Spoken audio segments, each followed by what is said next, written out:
મારે તમને ખાસ એ પૂછવું છે કે મંત્રીમંડળ બદલાયું છે, ફરીથી નવું મંત્રીમંડળ આવ્યું છે, તો શું હવે ખેડૂતોને અપેક્ષા છે કે કાંઈ સુધાર આવશે? બેન, કપડાં બદલવાથી ઝાડા થોડા બંધ થાય.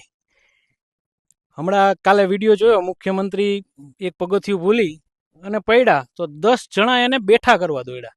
તો આ માવઠામાં તો ખેડૂત ઊંધા માથે પડ્યો, એને કોણ બેઠો કરશે? કોઈ નહીં.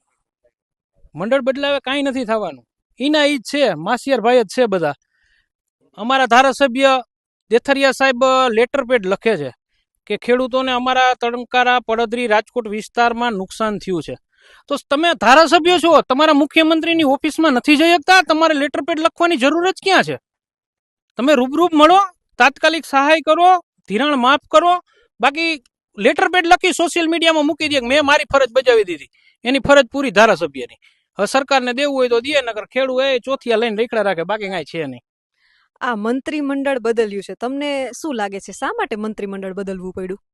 મંત્રી જે જૂના હવે કામ નહોતા કર્યા, તો આવનારી ચૂંટણીમાં હવે પબ્લિક એનાથી કંટાળી હતી, એટલે મત દે એમ નહોતા આ મંત્રીઓને, એટલે નવા મૂકી દીધા. એટલે હવે ઈ ઓલા ધરાઈ ગયા છે કામ કરીને પૈસાથી. હવે આ નવા ધરાવા સારું થઈને આખલા બીજા સોયડા. બાકી કાંઈ છે નહીં. ચોરના ભાઈ માસિયાર જ છે બધા, બીજું કાંઈ છે નહીં બેન.